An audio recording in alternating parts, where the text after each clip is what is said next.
So now it's time to, the next step says to trace this pattern out. So we'll trace it out. I went ahead and used this nice straight edge. I took it to the saw over here and made it straight before so that I could make sure that I use the straight edge at the bottom of the backboard because that'll come in handy. And so now it's just time to trace it out. And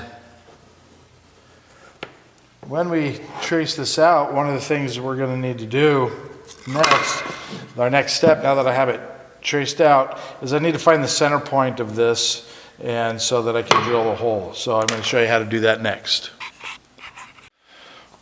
Well, it's important that we drill our hole next. That's the next step. And so we know that this is 6 inches. It's supposed to be 6 inches across, which it is.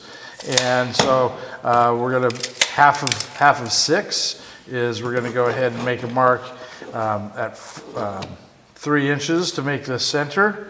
And then I'm going to take a square and use that square to get a straight line down from that center point down to my base.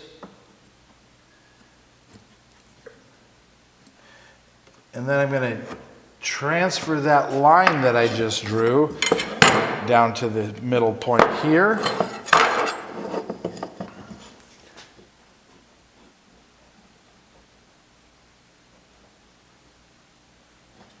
So I'm going to get that line drawn there, and this is supposed to be 3/4 of an inch, which it is, and we need our hole that's going to go hold the column up so that it sits like this. It needs to be right in the center of that 3/4. Well, half of 3/4 is 3/8, so I'm going to measure over 3/8 of an inch from the edge using my tape measure, and I'm going to make that mark.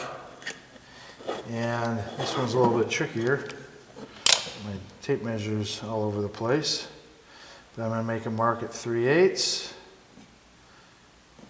And then just like I did earlier, I'm going to take a hammer and a screw, and I'm going to make sure that my drill bit follows that mark. So I've got a little mark there, right in the center. And now we're going to go to the drill press.